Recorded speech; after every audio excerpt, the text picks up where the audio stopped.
Okay, draft's over. All-Star game's over. We still got a couple days left until we start playing some real baseball. So I figured, why not do something fun and talk about some prospects? And I'm going to give you my top 20 Seattle Mariner prospects currently in the system.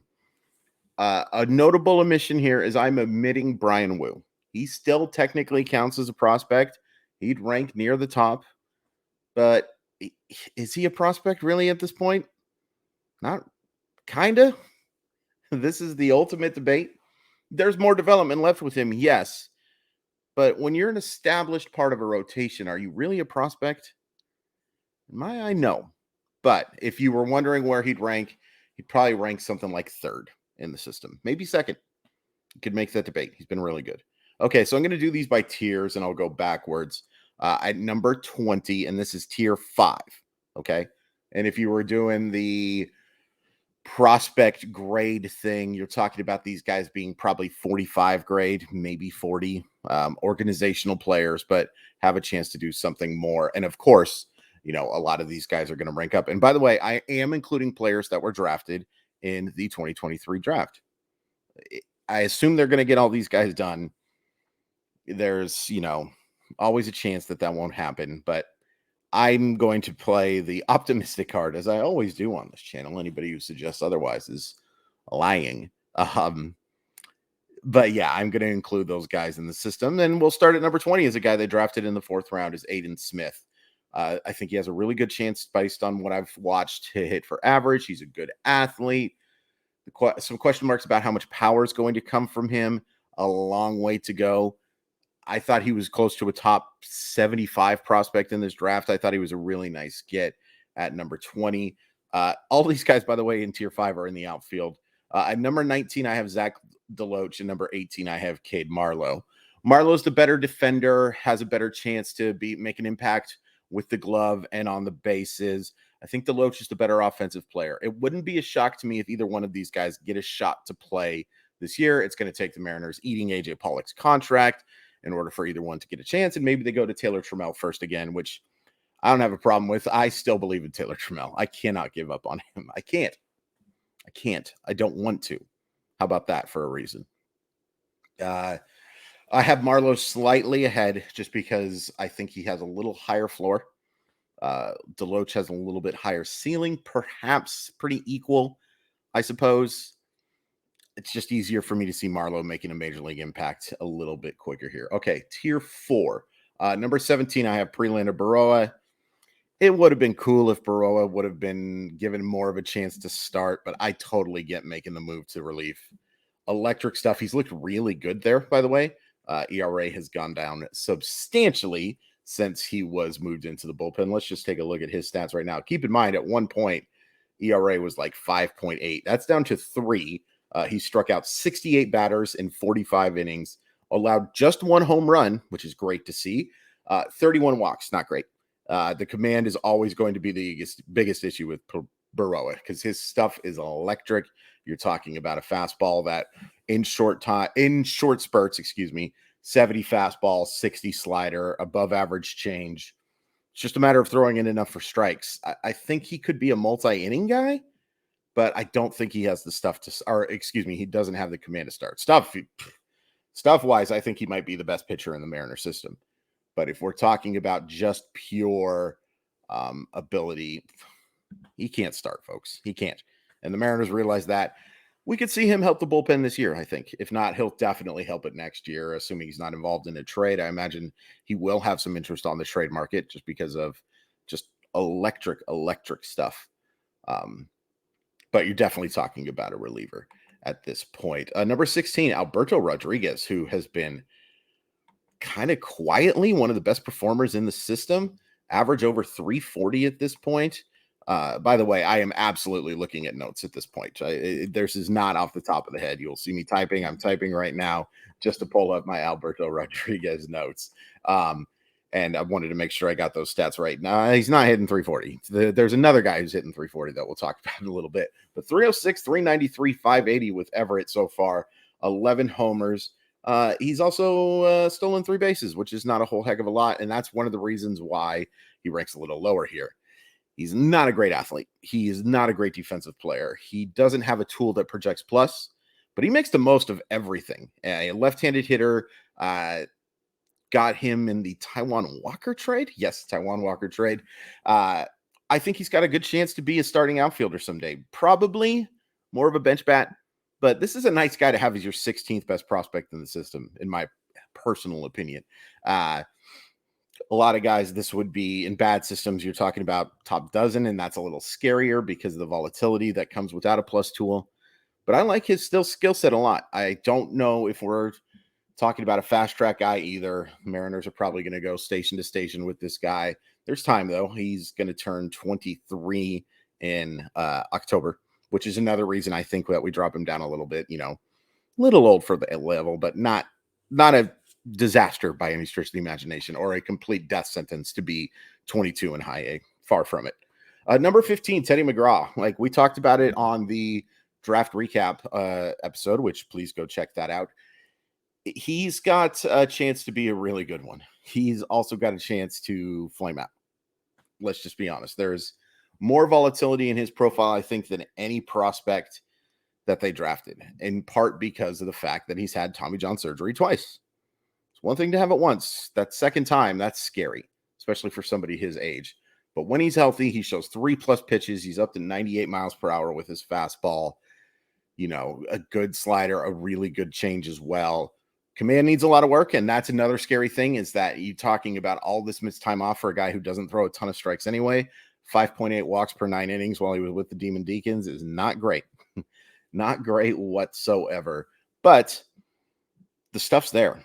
The Mariners have done a great job of developing these type of players. So that's why I have him in the top 15. Number 14, I have Tyler Locklear, second-round pick last year, who was off to a great start. Unfortunately, has been out with injury.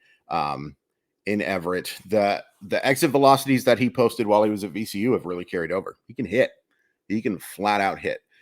He's limited to first base, in my personal opinion. That's where he's going to be able to have to play. And unfortunately, when you're talking about a right first baseman, they have to max out offensively. That's the only way he's going to provide value is if he is truly, doesn't even matter if he's like a great defensive player. Goodness knows we saw Evan White and how good he was defensively, and it didn't matter. He's still a negative value because of the fact that first base, that you have to hit at that position. So that's why he doesn't quite qualify for the top 10 or anything like that for me. Far from an insult to be 14th in a pretty good system. If I didn't mention it already, this isn't like an elite system, but it's a good system. There's a lot, and it's a very volatile system. We're going to be talking about a ton of guys who have almost no shot of making their debut before 2025. So, but there's a lot to like about this group. I probably should have said that at the top. I'll close with it as well. At number 13, Taylor Dollard, who's also injured. It was just coincidence that these two guys ended up in this spot. Torn labrum, going to miss all of the year, which hurts for a pitcher that is. I'm always more concerned, I think you can probably tell, about guys who are rely on. This is a hard one to explain in a whole video, but when guys who are relying on stuff have injury, it's concerning, but usually that stuff can bounce back. When you're relying on command like Dollard is, and you're missing time, and you're talking about floor, it worries me more because that can't go backwards for Taylor Dollard. It can't. If the stuff backs up a little bit, if you throw a lot of strikes, so be it. But when you're talking about the command backing up, it's a big difference. It's a really big difference, in my opinion. Just to give you an idea, though, of what Dollard was prior to this injury, he was a guy with 5 pitches, all of them average at least, and he pounded the strike zone. And not just pounded the strike zone, he located that stuff. I still think he's got a real shot to be a solid back-end starter, but it is concerning that we're probably not going to see him again until next year. Well, we know we're not going to see him again until next year, maybe not until like the summer months. But at 24 years old, and considering how good he was during the 2022 season, I still think he's deserving of being in this spot. And at number 12, I have Walter Ford. I love Walter Ford. I think that, first of all, Vanilla Missile, impossibly good nickname. Just stupid good. He has appeared in 4 games so far, 3.52 ERA, given up 10 hits, struck out 7 in those 7 2/3 innings, also walked 5. which goes to show you that there's a long way to go with this kid. He was drafted with the 74th pick, 75th. You can look at it right now. 74th. 6'3", 198 pounds, does not turn 19 until the end of the year. Long time to go with him. Electric arm. Could have a plus fastball when everything is all said and done. He's still filling out mature physically. 6'3", 198 will probably become 6'3", 215, 6'3", 220. Good slider, okay change. Command needs a lot of work, but in terms of upside, I think he's a better arm than some of the arms that we mentioned. And I think you could even say he's a better arm than a name I'm about to mention, but we're into tier 3 now. Number 11, I have Emerson Hancock. The fact that I have Emerson Hancock outside of the top 10 and I'm calling this a good system is crazy.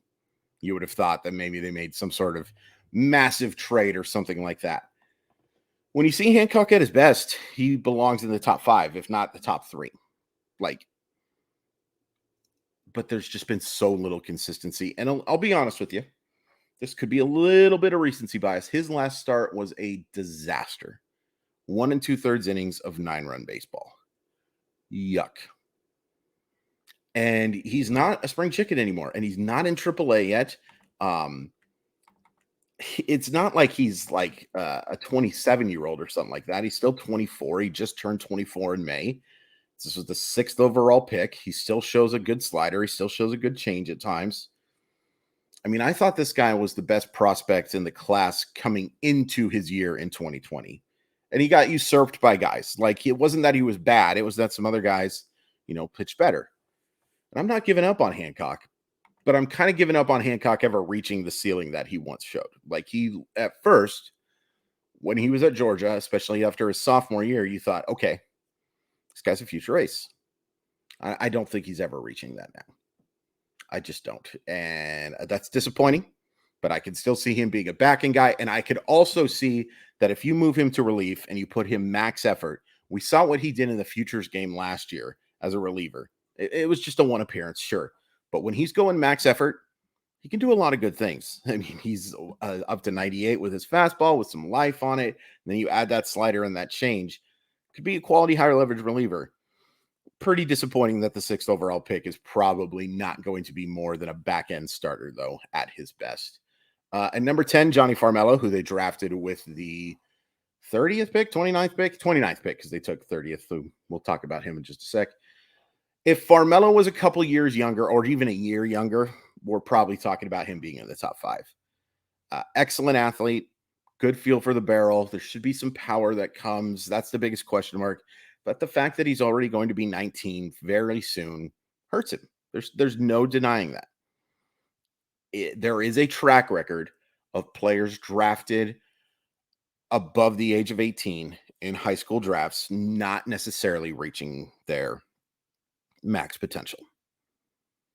There's no denying that. There are exceptions, though. And the Mariners were infatuated with this kid. I talked about it on the radio. I talked about it on the day 2 or on the day 1 recap. The Mariners loved this kid. It was one of the worst kept secrets in baseball that the Mariners really liked Johnny Farmelo. They have their type, and Farmelo fits that. I would not be shocked if he jumped up this list, but there is a little more risk with him than some of the other names that we're going to mention. Tier 3, by the way, is really interesting. Tier 3 and Tier 2, not a huge difference. Could have even done it like a tier 2.5. Number 9, I have Michael Arroyo, and it feels low.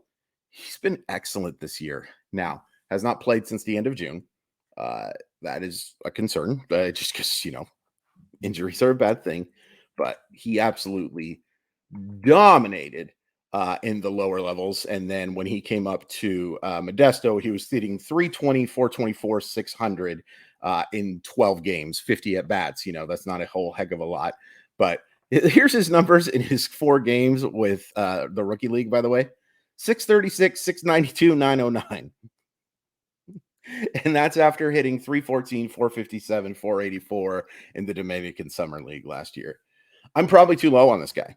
Like, he can flat out hit. The question mark with Arroyo is, where is he going to play? Because I don't think he's a shortstop. I think he's probably a second baseman. And the crazy thing is he's still 18. He seems like he's been around for a while. No, they signed him last January. There's huge upside. Not me, huge is too strong. There's significant upside in his bat. I think plus hit, and we're talking about solid average power as well. That'll play at second base for sure. If it could be at shortstop, you're talking about a different thing. And the Mariners have so many quality shortstop prospects right now. We can probably talk about that in a little bit too. Number 8, Lazaro Montes. I'm high on him. Most people probably have him in the 12 to 15 range. Not me. I love his bat so much. I see plus power. I love the approach at the plate. He's not just a grip and rip hitter. I think he has a chance to hit for average. It's the size, right? It's the whether or not he's too big to play in the outfield. Because this isn't Aaron Judge. Like, he's not like a guy who's going to post quality run times and that type of thing. Very good chance he moves to first base. And again, at first base, the bat has to max out for you to be a quality player. But there's so much in terms of just pure offensive upside. He's probably number 1 in the system. Number 1 or number 2. We'll talk about another guy in a second. There's also a lot of risk. He's not played above the low A level, or excuse me, he's not played even in the low A level. He's still playing in Arizona right now. He's hitting 258, but he's shown an excellent approach to the plate.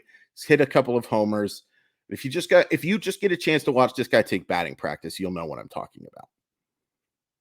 I think his upside is significant, but I do acknowledge there's a lot of risk. There's a lot of risk with number 7 too. It's Ty Pete, the guy they took 30th, right behind Farmello.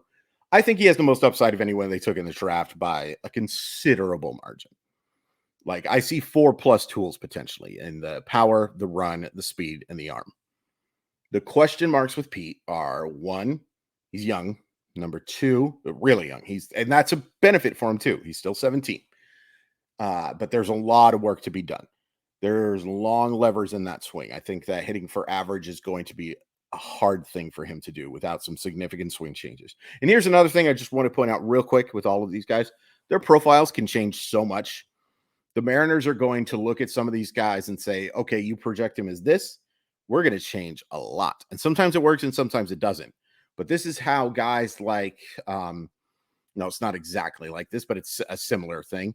How Nolan Arenado went from being a bat first prospect to a guy who could, I think he's an okay hitter, but also one of the best defensive players. Like, player development. This is also how guys like Luis Arias becomes power over hit, even though he showed no power in the minors and it looked like he could be like a 320 hitter. And we're talking Arias, not Arias, just to be clear. You are, not AR. But yeah, this happens. The player development changes so much. So this guy that I'm talking about that's hit above power can easily become power over hit, and vice versa. There are tons of swing change stuff. There are guys who get faster, that their speed profiles is heck, look at Julio. Nobody talked about him as an 80 grade runner. Not one person talked about him as an 80 grade runner. Sure as heck is now. But yeah, that's my question mark with Pete. And also talking to some folks, they seem to think he's probably going to end up at third base rather than shortstop. I think the Mariners should give him every shot to stick at shortstop, but I would imagine that ultimately he's going to end up playing probably at the hot corner. But if you're hitting 30 home runs and potentially stealing 30 bases, that'll play. That'll certainly play. Number 6, the final guy on the top 3. I really struggled where to rank him because I think you can make an argument he's a top 3 prospect. I think you can make an argument he belongs a little lower on this list, but heck, maybe this is recency bias for just seeing him too. It's Jonathan Clase. That speed is electric. The way he tracked the baseball in the futures game also really impressed me. That's a center fielder, folks. That is a flat out center fielder. And if it's not 80 grade speed, it's awfully close. We're talking top of the scales, close to it anyway. Already stolen those 40 bases, of course. You know, stolen bases are not exactly a correlation between speed, but it certainly doesn't hurt. It certainly doesn't hurt to have that speed, but he appears to read pitches well. He's a very patient hitter. I think that might be the biggest negative to him too. There's just too many strikeouts here. And I know he's hit the 15 homers, and I do think there's at least average power in that bat, maybe a little bit above even. but not enough to justify how much the strikeout totals, like 104 coming into the break and 73 of those after getting promoted to Double A. Not great. Not great. He's going to have to cut the strikeouts down, or he's going to have to, with those strikeouts, develop into even with if he's an 80 or 90 watt guy, that's great. But there's got to be more power than two. And maybe he's tapping into it. Maybe he is tapping into it, but there is some risk there, but there's a lot of reward. And there's also some floor there because of how good he is defensively and the fact that he can be, at the very worst, a very nice pinch runner late in games. All right, tier 2. So we're getting into the top 5. And these were kind of hard to rank. At number 5, I played it a little safe and I went with Colt Emerson, the Mariners' first pick in the draft. Look, he's very similar to Cole Young. Very similar profile. I don't think he has quite the power projection that Young has, although we'll talk about Young. I promise you, we'll talk about Young. And I also think Young is more likely to stick at shortstop. I think Emerson may need to make that move to third base as well. A few of these guys are going to have to make the move just because of what the Mariners have right now, right? Like, you look at the system and so many of these guys, you can only play one shortstop, folks. It's very similar to Cincinnati. Not quite the same talent level as what Cincinnati has at that group, with all due respect to this group. But some of these guys are going to have to move positions. I would guess Emerson profiles best at third or second. But again, you give him that chance to play shortstop. Plus hit. Really strong throwing arm that'll play. You could also try him in the outfield. I don't know if that would work. He's not exactly an elite athlete, but certainly something you could give him a look at 5, but wouldn't shock me at all if we're talking about him being the best prospect in the system in a couple of years. All of these guys have a chance to be the best prospect in a couple of years, including the one that I have as the best prospect. Number 4, Feldman Celestin, who in terms of talent is the best prospect in the system, and it's not even close. In terms of talent, Feldman Celestin is as good a prospect as anyone, maybe. Pretty close. Why is my voice going so high? He just hasn't played. And there's already volatility when you are what Feldman Celestin is, right? Like a player that signed last year who, I believe he turns 18 in September, 9/15/05. My gosh, I'm old. Yeah, so turns 18 at the end of the year. So there's already a ton of volatility just because of the age. Like, he's younger than the majority of the players who got drafted last year, or this year, excuse me. Not last year, but younger than some. Oh, yeah. Obviously younger than those guys. 22-minute video, Chris. Celestin, look, you're talking about plus tools across the board. Just hit for average, power, steal bases, really good arm, quality defender. The upside is unbelievable. It's a reason why the Mariners gave him $4.7 million. It's a lot of money. The Mariners are going to be just fine if Feldman Celestin doesn't develop into anything, but he was ranked as the number 2 prospect in that class, that internationals class. I personally had him at number 1. Would not have him number 1 anymore. Ethan Salas is, that kid's got a chance to be special. But a lot to just, it's all a dream at this point. It's literally a lottery ticket. But it's a lottery ticket that you can kind of see the numbers, remember that Simpsons where Homer is able to look underneath the thing to see where because a Pooh falls asleep. It's kind of like that guy.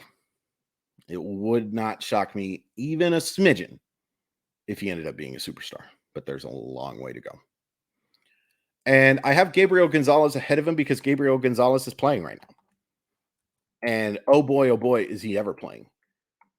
Like, I don't think we've talked enough about how this dude in Modesto, sure, has hit 348, 403, 530, 9 homers, 8 stolen bases. 54 RBI if you give a crap about something like that. He can hit. He can really hit. The reason he's not the top prospect in the system is I'm not sure what he is defensively. I think he's going to be a right fielder, maybe a left fielder. Doesn't have a great arm. the bat is going to have to max out. Now, again, we just talked about how that's a problem for first baseman. It's a little less for outfielders. He could still provide value if he doesn't quite reach his offensive upside, you know. But man, we are not talking enough about how good Gonzalez has been. And yes, it's some of it is stat scouting, but everyone I've talked to and everything I've seen in watching video in a very brief, very limited look at him suggests that he can be a middle of the order hitter. He's really good. Really, really good. We don't talk enough about Bruno. We don't talk about Bruno, and apparently we don't talk about Gabriel Gonzalez being a really good hitting prospect. I debated putting him at the number one spot. Debated all three of these guys, even debated Celestin a little bit in the top spot. But Gonzalez is that nice combination of floor and ceiling that puts him at the top of this tier and almost put him in that number one tier above. All right. So there's two names left, and I think you probably know who they are. You might be a little surprised by the order I put him in. I have Harry Ford at number 2. I struggled with this because almost everybody has Ford as the top prospect in the system, and I get it. Good defensive catcher, really good athlete, really good kid, by the way. Really handsome kid. That kid is going to sell jerseys. And justifiably so. I was so impressed with what he did, by the way, in the World Baseball Classic. I know that was months ago, but holding his own in that, being the best player basically for Great Britain during that thing, that was really impressive. Outstanding approach, outstanding athleticism, strong throwing arm. I think there's more power to come. I love the approach. I do think that he's going to have to work on the assertiveness.